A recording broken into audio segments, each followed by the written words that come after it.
19 horas, então a gente, nesse momento, a gente pede a uma pessoa que tenha uma mensagem em mãos para ler e fazer a prece inicial. Alguém se habilita? Eu posso fazer a prece, seu Mário. Alguém tem algum livro aí próximo para a mensagem? Eu tenho. Boa noite a todos. Boa noite. Do livro Vinha de Luz, a mensagem 20, Porta Estreita.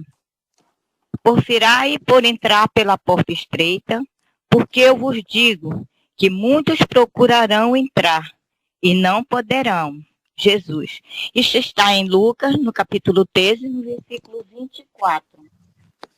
Antes da reencarnação necessária ao progresso, a alma estima na porta estreita a sua oportunidade gloriosa nos círculos carnais. Reconhece a necessidade do sofrimento purificador. Anseia pelo sacrifício que redime. Exalta o obstáculo que ensina. Compreende a dificuldade que enriquece a mente e não pede outra coisa que não seja a lição. Nem espera, senão, a luz do entendimento que elevará nos caminhos infinitos da vida. Obtém o vaso frágil da carne, em que mergulha para o serviço de retificação e aperfeiçoamento, reconquistando, porém, a oportunidade da existência terrestre, voltada a procurar as portas largas por onde transitam as multidões. Fugindo à dificuldade, empenha-se pelo menor esforço. Temendo o sacrifício, exige a vantagem pessoal. Longe de servir aos semelhantes, reclama os serviços dos outros para si. E, no sono doentio do passado, atravessa os campos da evolução, sem algo realizar de útil, menosprezando os compromissos assumidos. Em geral, quase todos os homens somente acordam quando a enfermidade lhe requisita ao corpo as transformações da morte. Ah, se fosse possível voltar, pensam todos. Com que aflição acariciam o desejo de tornar a viver no mundo, a fim de aprenderem a humildade, a paciência e a fé, com que transporte de júbilo se devotariam então à felicidade dos outros. Mas é tarde. Rogaram a porta estreita e receberam-na. Entretanto, recuaram no instante do serviço justo, e porque se acomodaram muito bem nas portas largas, volvem a integrar as fileiras ansiosas daqueles que procuram entrar de novo e não conseguem. Emmanuel, graças a Deus. Então, veja bem, a questão do doente grave, né? E aí um amigo espiritual, como se fosse um anjo, diz para ela tem 2 filhos. Um filho paralítico, muito doente, que ajudava muito as pessoas, era muito compreensivo e muito caridoso. E um outro filho, do ponto de vista físico, orgânico, saudável, que agia de forma muito inadequada. Né?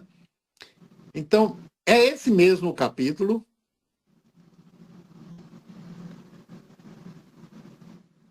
Aqui fala do doente grave. Eu não cheguei a ler o capítulo, não. Mas o título é O Doente Grave. Capítulo li, 6. Mas quando aquela pessoa fez o resumo, parece que aquela pessoa não era um do grupo, não é? Eu fiquei em dúvida se eu li o capítulo... Não, ela não era, não. Então não era esse. como eu me aperrei e saí logo, tentando fechar, eu creio que ela pegou a ideia, deve ter ido no chat GPT e ficou dando a entender que era uma pessoa também de cunho espírita, para ficar ali enrolando, até que ia chegar um ponto que ia vir com diálogos que não tinha nada a ver conosco, entendeu?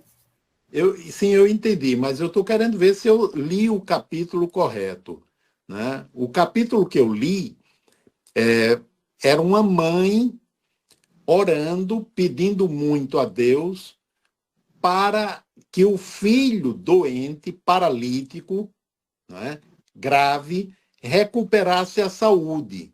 Ela tinha 2 filhos. Um filho organicamente saudável, porém que era uma pessoa de conduta muito inadequada.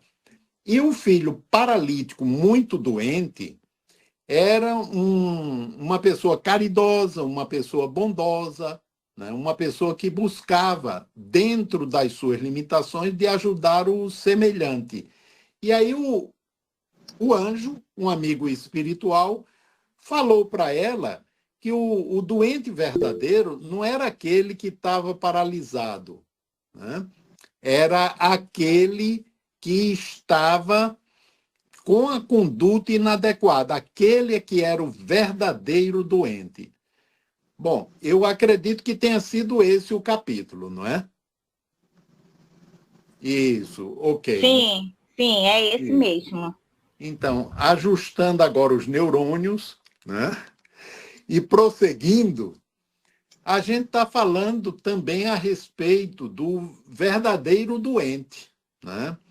Ou a doença subjacente àquela que se expressa e que, do ponto de vista da medicina, é considerada como doença, né?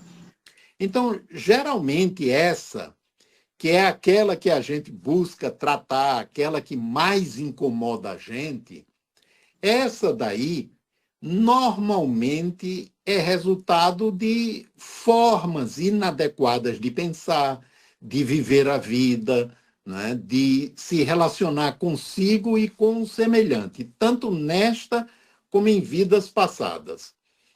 E aí, pegando lá no Evangelho segundo o Espiritismo, né, a origem das aflições, quando na atualidade a gente está se esforçando da forma melhor que pode para viver uma vida decente e mesmo assim a gente adoece, pode ter a ver numa parte pequena com a atualidade e muito com material que a gente traz de vidas passadas, né? Então tem as origens atuais e as origens antigas das nossas aflições ou dos nossos adoecimentos. Geralmente tem a ver com o antigo, o passado, e com a atualidade, né? Então, isso é muito importante dentro do contexto espírita, a gente poder compreender, para que a gente possa entender que a manifestação da doença normalmente é um convite para reflexão, reformulação, correção, ou seja, para que a gente busque entender aquilo como mensagem e conseguindo decodificar a mensagem, a gente a aproveite no sentido da nossa evolução espiritual.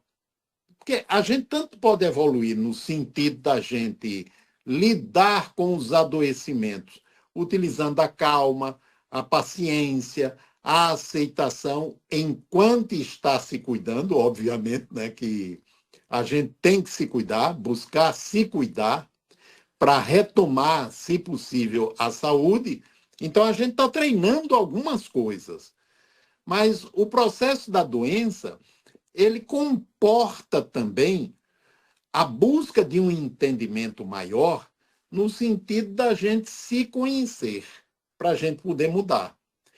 O interessante ali na mensagem, né, no texto do Humberto de Campos, né, falando sobre a verdadeira doença, né, que ele estava no caminho da cura, enquanto que o outro ele estava no processo do adoecimento, através das atitudes, pensamento e do comportamento, da forma como ele estava se relacionando consigo e com a vida. Enquanto que aquele que estava paralítico, e que era para quem a mãe orava, pedindo a Deus que o curasse, né? Ele, na verdade, era uma pessoa em reabilitação, né? Uma pessoa em correção. E, portanto, uma pessoa conquistando a saúde espiritual. E aí, olhando por esse prisma, eu ia começando a falar sobre a questão da ansiedade para a gente poder tomar isso como exemplo, né? Hoje tem cada vez mais pessoas sofrendo com a ansiedade e nós, aqui no Brasil, nós somos campeões no mundo. Acredito que ainda somos, né? Primeiro lugar no mundo em pessoas sofrendo por conta da ansiedade, né? Ou seja, tem muita gente. Aí eu não estou falando só ansiedade e transtorno, não, né? Mas aquela ansiedade que não chega a ser classificada como um transtorno, porém que gera um sofrimento muito grande. Além de gerar um sofrimento, vai desorganizando áreas do funcionamento corporal, do funcionamento físico, né? Ou seja, a gente pode se perguntar se, por exemplo, por trás dessa epidemia de hipertensos não está a questão da ansiedade, né? A questão do aumento da diabetes, além da alimentação inadequada, a questão da ansiedade, ou seja, a própria ansiedade, né, ela vai gerando, no curso do tempo, outras patologias. Mas aí vamos ver o seguinte, dentro daquilo que é a proposta, né, do entendimento da verdadeira doença. A ansiedade, né, ela, de uma forma bem simples, ela é o produto final do medo. Ou do medo ou da raiva, mas na maioria das vezes do medo. Se você for olhar os sintomas que se configuram como sendo ansiedade, você vai ver que são todos sintomas do medo. No entanto, o medo ele é colocado como um dos sintomas no corpo, né, da patologia chamada transtorno de ansiedade. Mas, sendo a ansiedade um subproduto do medo, ou seja, a manifestação do medo sobre o corpo, por trás desse medo tem padrões de pensamento. E os padrões de pensamento, eles são gerados por padrões de personalidade, ou seja, como a pessoa funciona na vida. Esses padrões de personalidade têm a ver com a história de vida da pessoa. A forma como ela foi se desenvolvendo do ponto de vista emocional, psicológico, afetivo, desde bebê até agora. A gente sabe que a vida ela não começa, a vida física ela começa na concepção, né? A vida física ela começa na concepção. Mas a vida em si, ela já existia antes, porque a gente sabe que a consciência, o ser espiritual, ele já existia antes da concepção. E que com a concepção, essa consciência, o ser espiritual, liga-se a um corpo físico e a partir daí começa uma nova jornada, uma nova experiência no campo físico. No espaço compreendido entre a concepção e o parto, ele não está ausente, ele não está isolado, ele está interagindo principalmente com o psiquismo da mãe. e através do psiquismo da mãe, com o do pai e demais pessoas com as quais a mãe convive. Então, ali, no espaço intraútero, formando-se o novo corpo, a consciência presente, ela interage com as emoções da mãe. Antes de reencarnar, no mundo espiritual, ou num processo automático, ou orientado pelos instrutores espirituais, começa a haver um delineamento daquilo que será a tarefa a ser realizada, vivida, pelo ser que vai reencarnar. Então, um conjunto de pensamentos, de ideações mentais vão se estabelecendo, porque essas daí, elas vão ser, digamos, a base que, juntamente com a interação com pai e mãe, irá favorecer a formação da nova personalidade, portanto, do novo ego. Isso já antes de reencarnar. A gente vê isso sendo descrito nos livros de André Luiz, no livro Memórias de um Suicida, da Ivone Pereira, né? Então, o ser começa a sentir a necessidade de voltar e, nessa volta, vai se estabelecendo aquilo que será a tarefa de vida dele. Então, ele escolhe, ou os instrutores escolhem, ou é um processo automático, aqueles que serão os novos pais, né?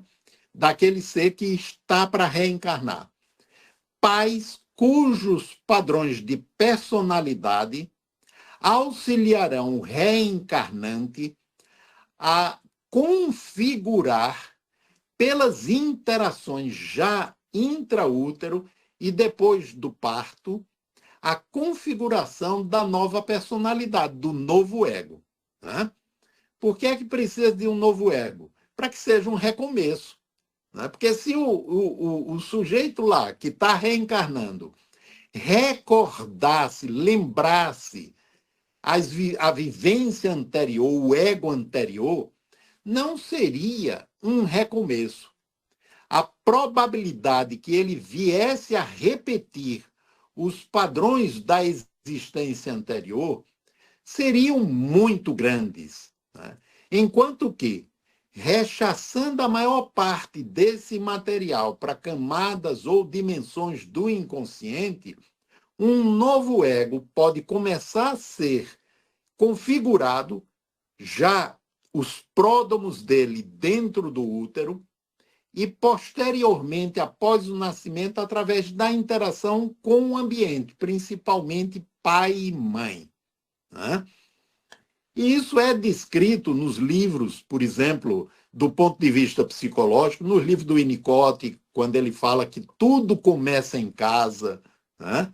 Ou seja, a nossa vida futura, ela vai sendo definida ali, nessa interação, através da formatação, desculpem estar utilizando um termo da informática, né? Através da formatação do novo ego. E ali são inseridos os implementos de como vai ser aquele ser mais adiante no tempo. Diz Emmanuel, não lembro agora qual livro, e a psicologia ela fala também sobre isso, que até o 2º ano de vida, muito das bases da personalidade já estão formadas. E a partir daí, né, serão ou revisadas, ou reforçadas, ou novo material será inserido, até mais ou menos a puberdade. No processo da adolescência, quando a pineal ela deixa de inibir as gônadas, né, muito material, do ponto de vista sexual, vão compor também a nova personalidade, que aí já está bastante configurada, né? Então, o indivíduo ele vai prosseguir a partir daí, nessa nova experiência, apresentando-se como sendo o Gerardo, como sendo a Vera Lúcia, como sendo o Alberto, né? Ou seja, esse ego novo, ele é uma parte muito pequena da totalidade do ser. Esse ego não é o eu verdadeiro, né? Ele é uma construção que foi sendo feita, né? Vamos colocar aí, já falei um pouco de antes, mas vamos colocar para a gente poder conversar sobre isso a partir do nascimento. Para Freud é a partir do nascimento, mas a gente sabe que não é bem isso, né? Então, a partir do nascimento foi sendo formado esse novo ego. E aí a gente cresce acreditando que a gente é o Gerardo, né? E que o Gerardo é este corpo. Então, eu me identifiquei com ego, personalidade, Gerardo, e com Gerardo eu me identifiquei com o corpo. E a partir daí, muitos medos já estão inseridos. Enquanto ego, eu tenho um medo enorme de que eu deixe de ser o Gerardo. Porque tem uma parte do próprio ego que é inconsciente, que sabe que essa camada superficial, que é o ego, a parte consciente, portanto, aquilo que a gente chama de Gerardo, né, ela é uma configuração temporária, transitória, e que mesmo durante a vida, ela pode ser permeada por cargas que vêm de níveis mais profundos e pode mudar bastante. Então, há um esforço do ego na parte inconsciente dele, porque o ego tem a parte consciente, que é essa através do qual eu estou conversando com vocês, e vocês estão me ouvindo. E há uma outra parte do próprio ego que é inconsciente, onde estão as defesas do ego, que Ana Freud tanto estudou, né? E que se organizam no sentido do ego não sofrer mudanças significativas para que ele não deixe de ser aquilo que ele acredita que é. Ou seja, que o Gerardo continue se percebendo como Gerardo. Então, isso gera um medo tremendo, relacionado com mudanças, né? O medo da morte está relacionado com isso, porque a morte é vista como uma perda total desse controle, né? E uma mudança abrupta, né? Então, o ego detesta qualquer coisa que possa modificá-lo. E aí vem o medo. Desse medo derivam medo do desconhecido, medo do amanhã, medo do novo, medo do diferente, porque representam uma ameaça à estabilidade do ego, né? Então, vocês vejam a luta dessa camada de superfície para se manter do jeito que é.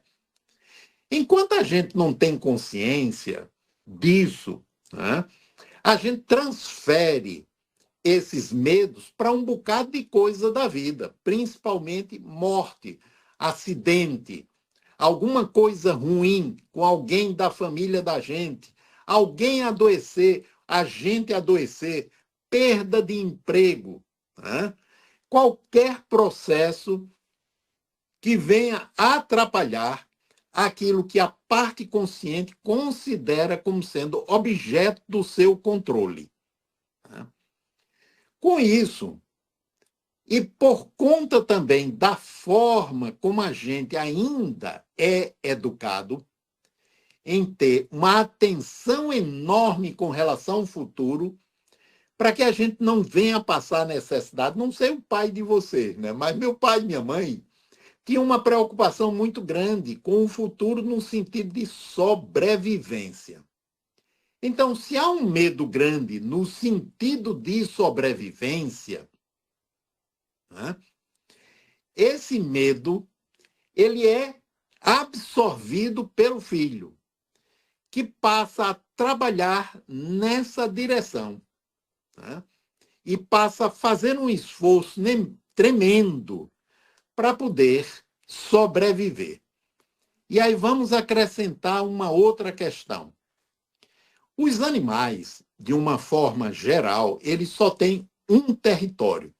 É o ambiente onde eles estão situados, né? Então, esse é o território.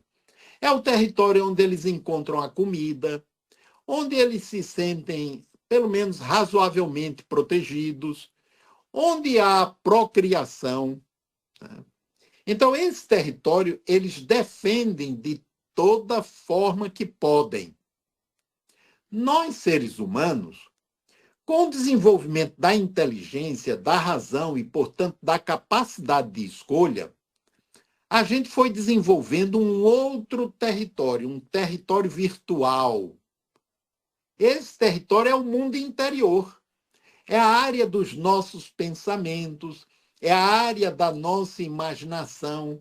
Então, nesse território, a gente também busca se defender, né? Porque a gente, digamos, tendo esse outro território, o ego, ele tem que criar defesas para impedir que as camadas subjacentes à área consciente, né, deixem passar os materiais, as informações, as cargas informacionais antigas que fazem parte da totalidade do meu ser. Porque lá dentro de mim, de todos nós temos material, coisas não resolvidas de vidas anteriores, né? Então, a gente tem personagens dentro da gente que não resolveram a morte, personagens que não resolveram traumas antigos. E como não resolveram, eles estão encapsulados como um construto energético com carga emocional, nesse sentido, negativa, dolorosa, em alguma dimensão do inconsciente. Então, o ego, ele precisa criar uma barreira para impedir que esse material de nível mais profundo venha à tona e perturbe, atrapalhe ou faça o ego entrar em colapso, tá? Então, é um esforço enorme. E aí há uma série de medos que a camada de superfície não tem nem consciência do que é sentido como uma apreensão, no sentido geral, como se alguma coisa ruim pudesse acontecer a qualquer momento. Isso tem a ver com o futuro, que é incerto, a vida é imprevisível, e a imprevisibilidade é uma das leis da vida, né? Mas tem a ver também com essa condição de sermos, né, um ser em uma totalidade maior, com inúmeras dimensões.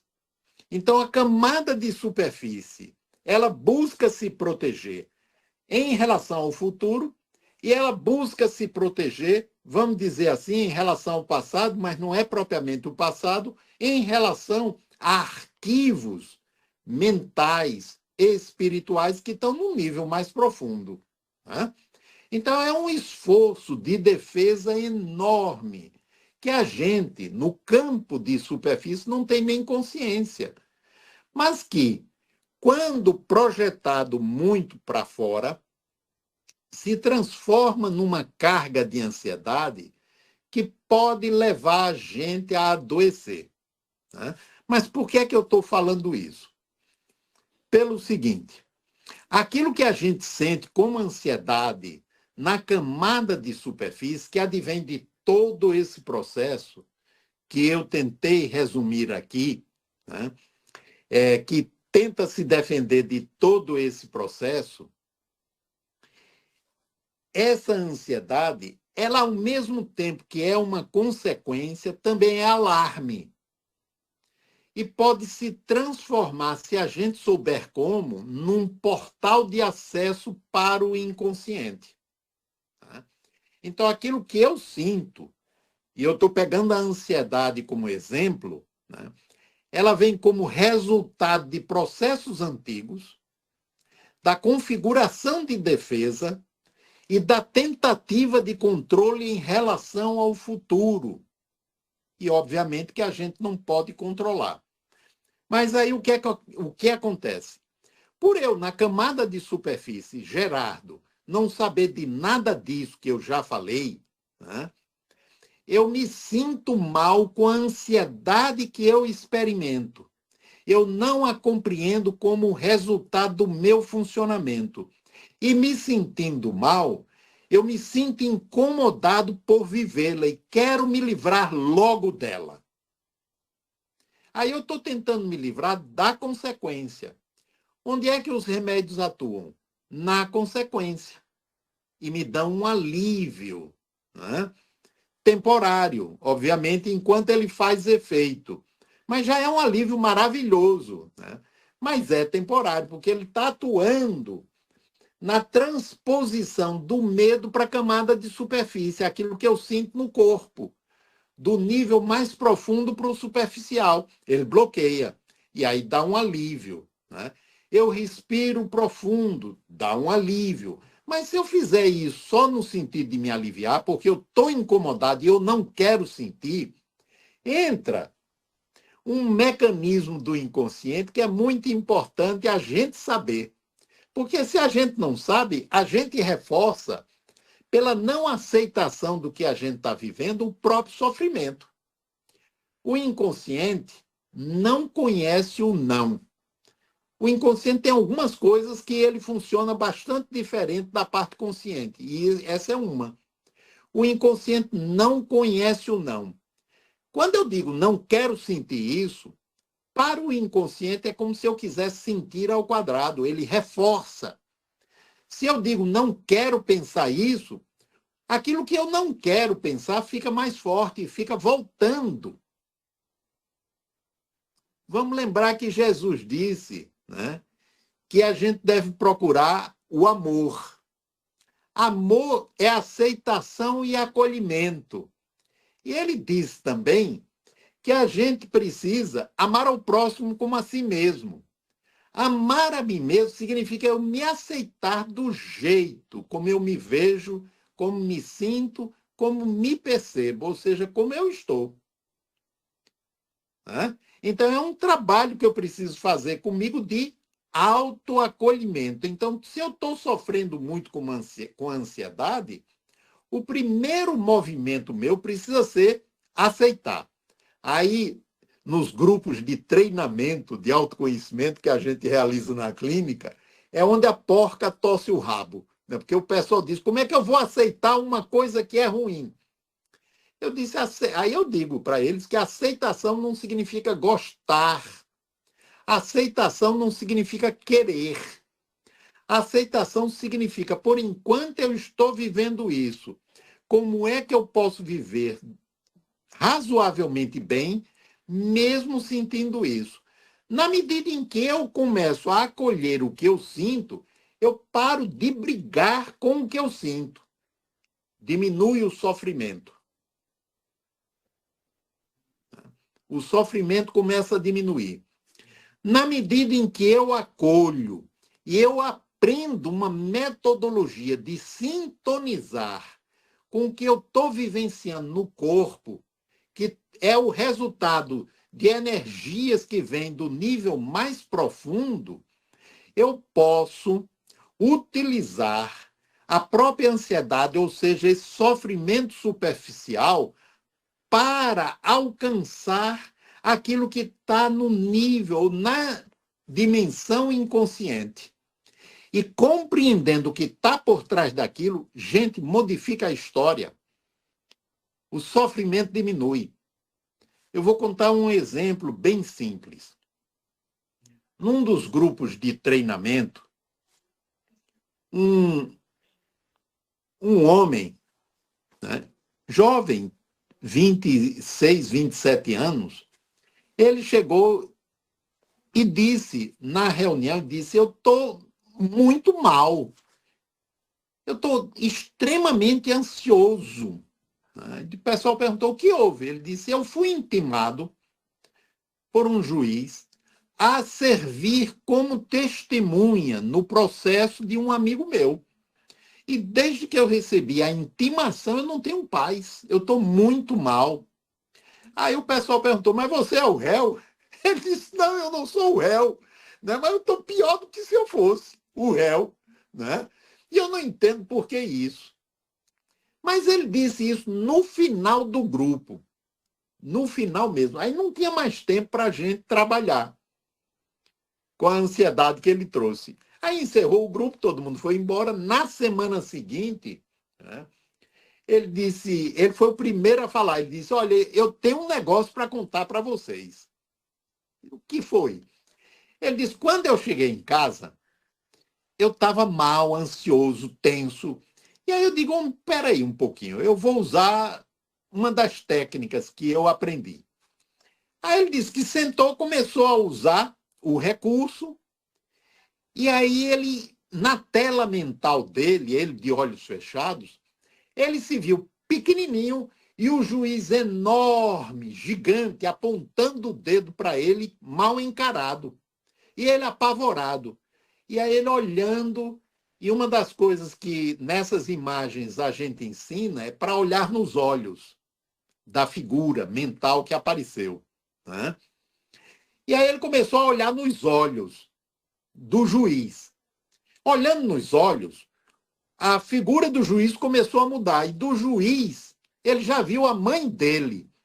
Era ele pequeno e a mãe dele gigante, apontando.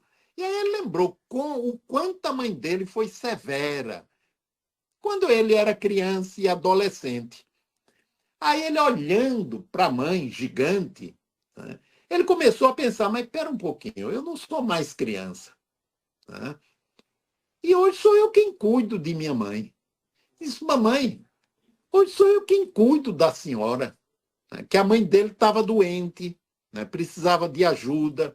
E era ele, principalmente ele, dos filhos, quem cuidava da mãe. Hoje sou eu que cuido da senhora. Aí, na mente dele, a figura da mãe começou a diminuir e ele, que estava muito pequenininho, começou a aumentar. Né? E aí ele se viu adulto e a mãe criança. Aí ele pegou, colocou a mãe no colo e disse, mamãe, eu amo você. Eu não tenho mais medo de você. Né? Eu agora cuido de você e cuido com amor. Aí ele disse, gente, a partir dali acabou o medo. Não era juiz, era minha mãe, era a figura da minha mãe. Não tinha a ver com eu hoje, tinha a ver comigo. Lá atrás, no tempo, na infância. E aí ele foi para a audiência tranquilo, tranquilo. Ou seja, se ele não tivesse a informação, aquele conhecimento, por mais que ele dissesse, eu não sou o réu, eu não sou o réu, não resolveria.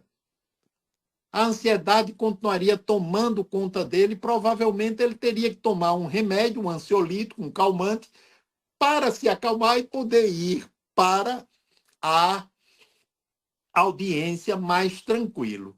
Então, cessou ali. Né? Cessou ali.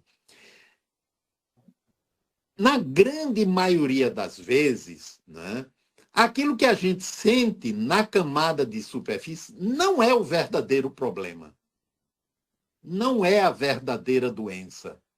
Aquilo é resultado ou de algo de agora, o agora que eu estou dizendo pega infância para cá, né? Ou tem a ver com algo antigo, atualizado na vida intraútero, né? E novamente atualizado na infância como parte da tarefa de vida que o indivíduo escolheu para resolver aqui. Né? Muita gente fica se perguntando qual é minha tarefa de vida, qual é minha tarefa de vida. Às vezes eu acho que até pensando, tentando encontrar alguma missão especial.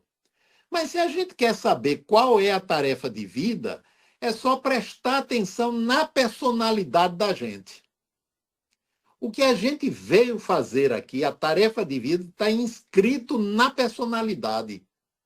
Essa é a tarefa de vida. Tudo que a gente faz, trabalho, relacionamentos, etc., é para a gente tomar consciência e a gente poder modificar o que a gente veio aqui para modificar. E a vida, a própria vida, ela vai conduzindo a gente para que a gente realize essa tarefa. Dizer, por exemplo, que uma pessoa com uma doença grave, né, ela está num processo de aprendizado, é verdade. Através da doença, a gente aprende a se conectar com Deus, a gente aprende a se perceber, a gente aprende a desenvolver paciência, compreensão, tolerância e confiança em Deus. Né? Eu lembro do período do Covid, eu tive um Covid bom danado. Eu passei 22 dias internado, né? E 18 dias só piorando. Aí chegava, eram 2 colegas, um era o Daniel e o outro o Luciano.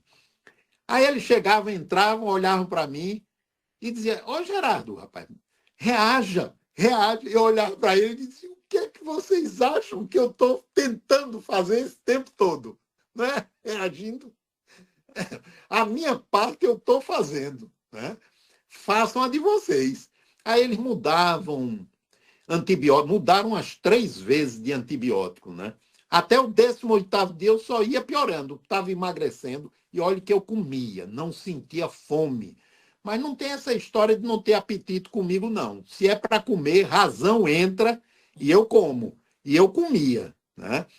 As meninas lá, as nutricionistas, até feijoada vegana fizeram para mim. Né? Tapioca, foi um negócio assim de cardápio variado, né? Para favorecer o negócio. Mas eu comia. Mas mesmo assim ia emagrecendo.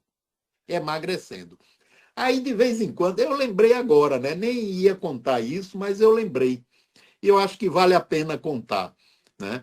Eu orava pedindo a Deus, né, para melhorar, mas na minha cabeça eu sabia que eu ia sair daquilo. Ou ia saber, voltando para minha casa aqui, ou ia para algum lugar em alguma outra dimensão. Mas que ia sair daquilo, ia. Né? Mas, obviamente, eu estava orando para sair e ficar por aqui, por enquanto. Né? E aí ia piorando. E, de vez em quando, eu me perguntava, cadê a turma? A turma é a turma de espírito lá da mediúnica, né? Amigos de longa data, de 30 anos, quase 40 anos, de convivência em reuniões mediúnicas. Então tem uma turma boa, né? Que eu confio. E aí nem eu sentia, nem minha esposa, que é médium, uma médium muito boa, né? Também não sentia. E eu perguntava, mas cadê a turma? Mas não dizia para ela, né? Que eu ficava perguntando, cadê a turma? Aí, no 18º dia, eu comecei a melhorar. O dedímero, que é um marcador, né? Começou a melhorar. E aí o Luciano chegou lá e disse, rapaz, está melhorando. 18º dia, 19º dia, o dedímero melhorou mais ainda, né? E aí, no 20º dia, eu já estava melhor, recuperando as forças, e aí a Lúcia recebeu uma mensagem, né, pela psicografia. Aí na mensagem dizia o seguinte, Gerardo, a turma, e a Lúcia não sabia, né? A turma esteve do seu lado o tempo todo, desde o começo. Mas a experiência era sua, era de vocês. E era importante que você a vivesse sozinho, né? Para que você se sentisse e pudesse avaliar se aprendeu ou não com os estudos que você vem fazendo. Né? E aí prosseguiu um pouco mais a mensagem, né? E aí eu entendi, né, também, obviamente, do ponto de vista teórico, já sabia, achava lá dentro que não precisava ter sido assim, daquele jeito, mas tudo bem.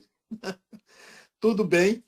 Eu entendi que, de vez em quando, a gente passa por processos de avaliação, para a gente poder sentir se aprendeu ou não, né? E esses processos de avaliação, eles são os mais variados possíveis. E ali eu passei por um, né, processo de avaliação. Outros virão, porque ao longo da vida, a gente, pelo modo de funcionar, cria, né, testes para a gente mesmo, né, e, ao mesmo tempo, a espiritualidade proporciona oportunidades para que a gente veja se aprendeu. Se a gente não aprendeu, a gente precisa reforçar o aprendizado, né, para que a gente possa efetivar, do ponto de vista emocional, afetivo, comportamental, a mudança que a gente tem consciência que deve realizar em nós mesmos, né? E a tarefa cabe ao ego, a essa camada de superfície. Lá dentro da gente, a gente tem um potencial enorme, porque ao longo de todas essas vidas que a gente já viveu, a gente aprendeu com os erros, com os equívocos, mas a gente também desenvolveu qualidades, potenciais bons que estão dentro da gente. Mas isso fica lá dentro, né? Porque esse novo ego, ele está tendo a oportunidade de uma nova experiência para que ele corrija, se refaça e desenvolva atributos que o promova do ponto de vista espiritual. Então, quando aquele ser espiritual estava dizendo para aquela mãezinha, mãe, né, o doente não é esse para quem você está pedindo que nós façamos alguma coisa. Esse daí está se encaminhando para se tornar cada vez mais saudável. O doente verdadeiro é o outro. É esse que precisa das suas orações para que abra a percepção para um novo entendimento e possa modificar. Então, peçamos a Jesus, né, na sua bondade infinita, que nos auxilie, como sempre nos auxilia, para que possamos perceber e possamos realmente nos entendermos como aprendizes em treinamento para que possamos sair da sobrevivência e nos sintamos vivendo realmente o aprendizado das lições que Jesus nos deixou. Então, vou ficando por aqui, né?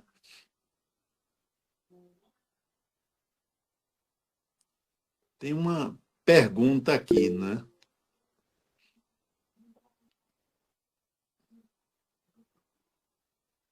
Sim, fui eu que fiz essa pergunta, seu Gerardo. É com relação, você utilizou, assim, foi muito bom o trabalho, viu? Obrigada. Mas com relação especificamente dessa mudança de quando estamos encarnados e vem a juventude, aquela mudança, não com relação à pineal em si, mas esse conteúdo que você utilizou de dizer assim, que doeu, né?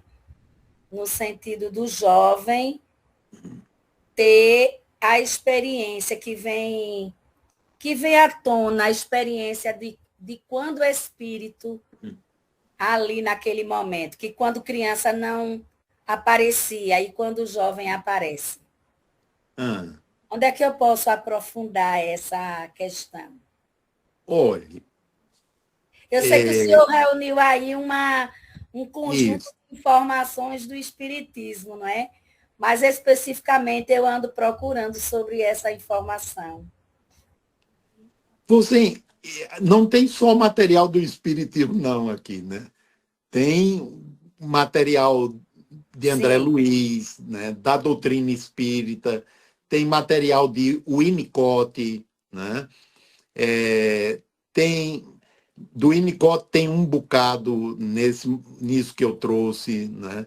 Tem material do Jack Kornfield, que é um psicólogo americano, que ele reúne psicologia ocidental com psicologia oriental, transformando a meditação num trabalho autoinvestigativo, né?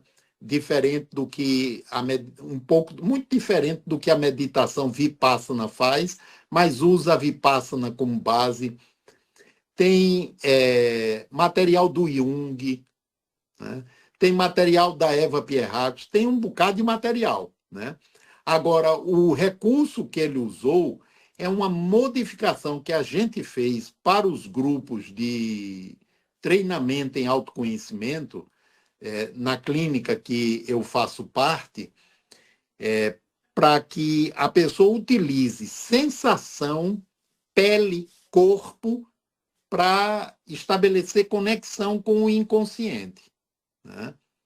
Então, é uma modificação de um tipo de meditação, da Vipassana.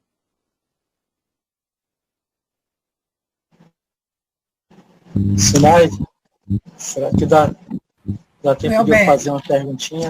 Porque nem Faça. sempre a gente tem. acho que está no limite do tempo, mas conclua.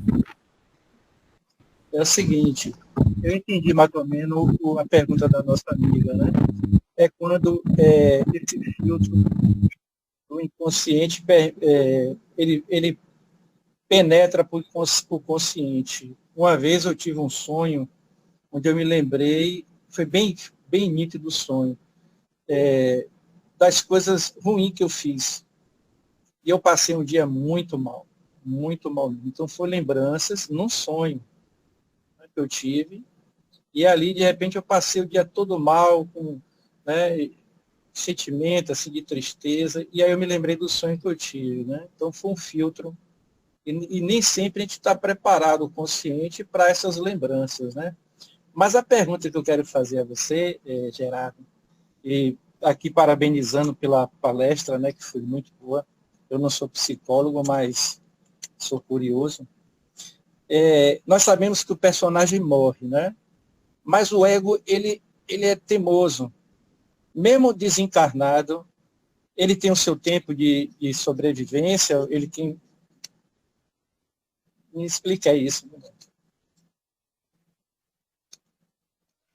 Ligue o microfone, mestre. Desculpe. A tendência é o ego prosseguir. Na mediúnica, por exemplo, na desobsessão, os espíritos que vêm, uma parte, tem consciência pelo menos, da vida em que ele sofreu. Mas nas reuniões de assistência espiritual, é muito comum espíritos que não lembram do nome, da família, não lembram de nada, da encarnação que ele deixou, né? Há 10 anos, há 5 anos, ou muitas vezes há 1 ano atrás. É como se tivesse havido um colapso do ego, né? E esquece. Mas, em boa parte das vezes, eu não sei precisar quanto, porque não tenho nenhuma pesquisa sobre isso, né? Mas eu estou falando de experiências nas mediúnicas, né? A consciência atual, ego, prossegue durante um tempo. Eu lembro de um espírito, Salustiano, o nome dele, né? Ele foi auxiliado numa reunião. A história dele é interessante, eu vou resumi-la, porque eu já ouvi que o tempo está pouco, né? Ele vivia acolhido na casa de uma participante. Era um espírito que perambulava e ele sentiu um calorzinho dentro da casa e ele estava com frio, era dia de chuva, ele entrou e foi se acolher nessa casa, né? E aí ele foi auxiliado e uns 2 anos depois ele voltou, 2, 3 anos, e se apresentou, eu lembrava dele, eu e uma outra pessoa, a gente lembrava dele, ele disse, sou eu, Salustiano. Aí ele se apresentava como um preto velho, falava como um preto velho, né? E aí ele participou anos, né, como um trabalhador da mediúnica, né? E ele foi mudando, mudando. Aí, depois de muitos anos, sumiu o Salustiano, né? Sumiu. E aí, depois de uns 4 anos, volta o Salustiano, fazendo esforço para se apresentar como preto velho, para a gente poder reconhecê-lo, né? A linguagem, o vocabulário diferente, né? Então, ele guardou o ego, mas aquele ego, na medida em que ele foi melhorando, se ajustando, né? A consciência se expandindo, foi sendo permeado por experiências anteriores. Então, ele se apresentava como salustiano para a gente poder reconhecer, mas não era mais aquele salustiano, né? Então, para muita gente, o ego, durante um bom tempo, permanece como era. Em outros, colapsa. E em alguns, pouquíssimos, eu imagino, e certamente eu não estarei nesse número, vocês poderão estar, logo depois da desencarnação, a consciência começa a se expandir e retoma material de vidas passadas. Mas eu imagino que esses sejam raríssimos, né? Que se a gente for pensar na frase do Emmanuel, que ele diz que uma parcela enorme da humanidade muda de plano e não tem nem consciência que mudou, né? Então, nesse sentido, pelo que eu tenho observado, em alguns prossegue o ego, né? E em outros colapsa. Muito bem. E a gente tem que ter cuidado também para que, nessa visão que você trouxe para a gente, que ela é plausível, a gente não crie ansiedade, nem o medo, né?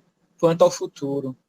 Porque Isso. nós sabemos que o espírito ele tem essa potencialidade e que, às vezes, nós, ainda encarnados aqui, a gente não tem essa consciência plena do que seja o espírito na sua total capacidade e suas potências, não é isso?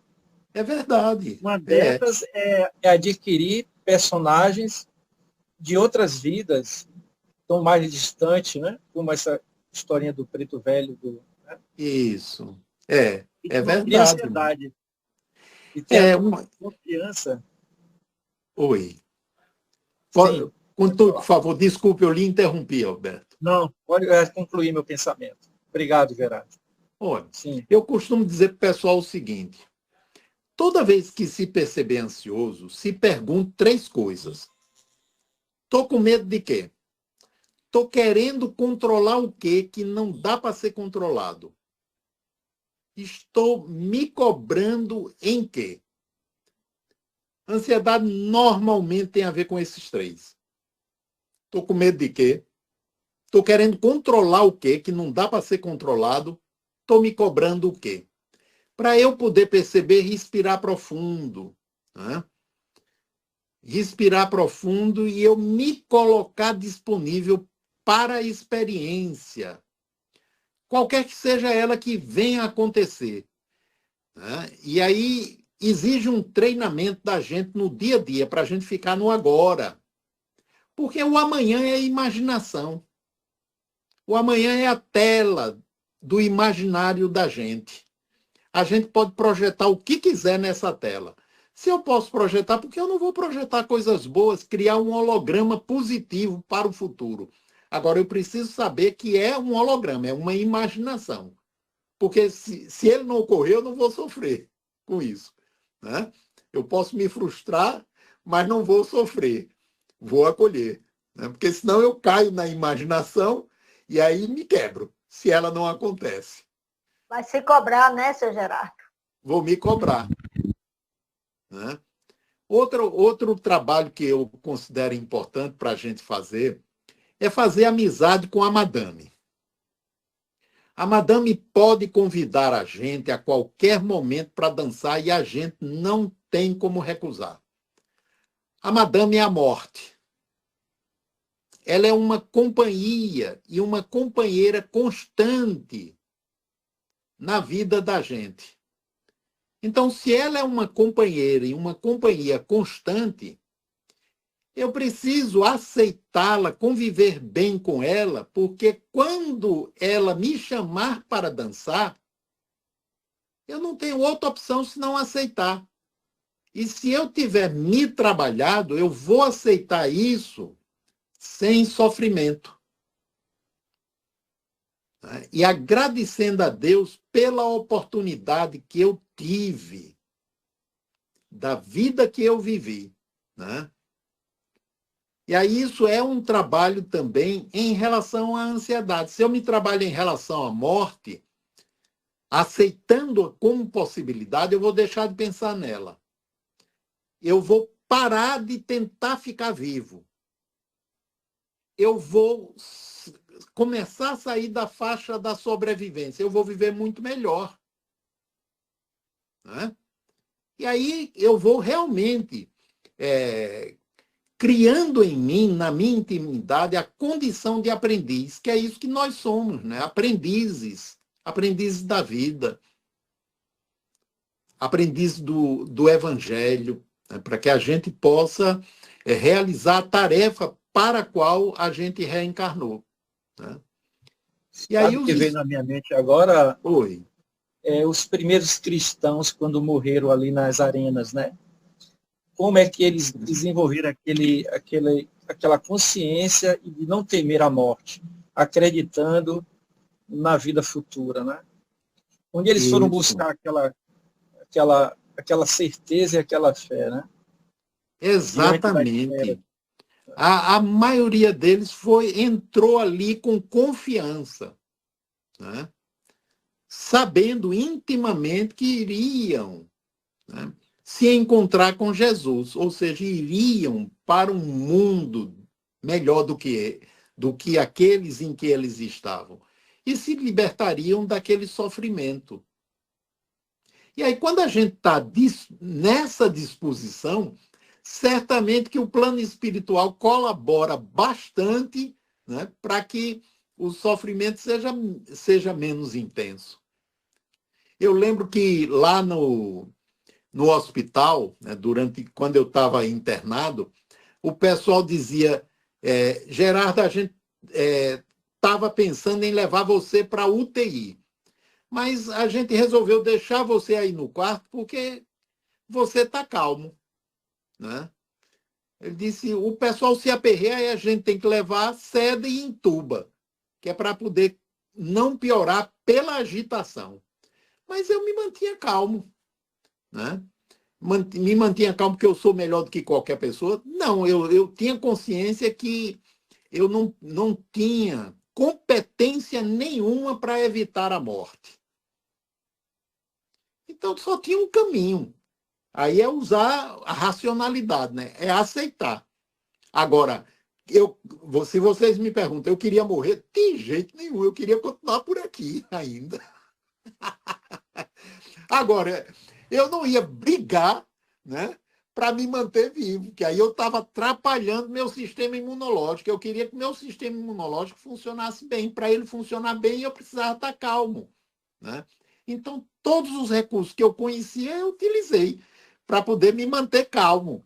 E aí ele disse, olha, você só não foi para a UTI porque está calmo. Eu disse, ainda bem, me deixe por aqui. Né? Que ali eu estava ao lado da minha esposa estava com Covid também, mas o dela foi bem menor, bem mais tranquilo. Né? Então, era 2 com Covid ali no mesmo quarto. E assim vamos chegando, né, ao término. Alberto, seu Mário, não sei de quem é a bola.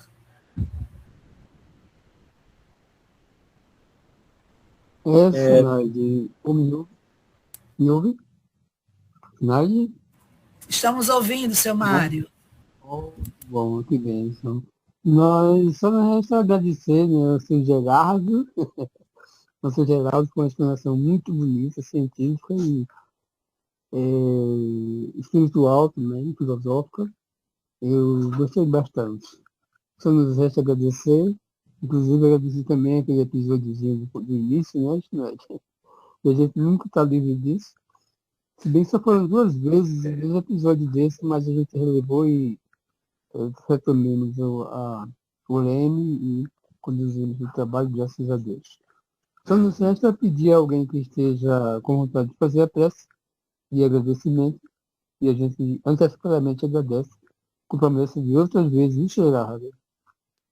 Ok, eu é que agradeço a oportunidade e a confiança, né? Obrigado a vocês.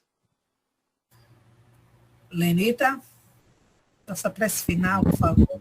Eu vou pedir para a Sr. Gerardo, já que ele nos inspirou tanto, eu fiz a de início, né? Por favor. Então botar seu Gerardo para trabalhar, que não trabalhou nada, né? Vamos lá, então. Vamos, a né? prece final. Já estamos livres dos obsessores, né? Só os bons espíritos.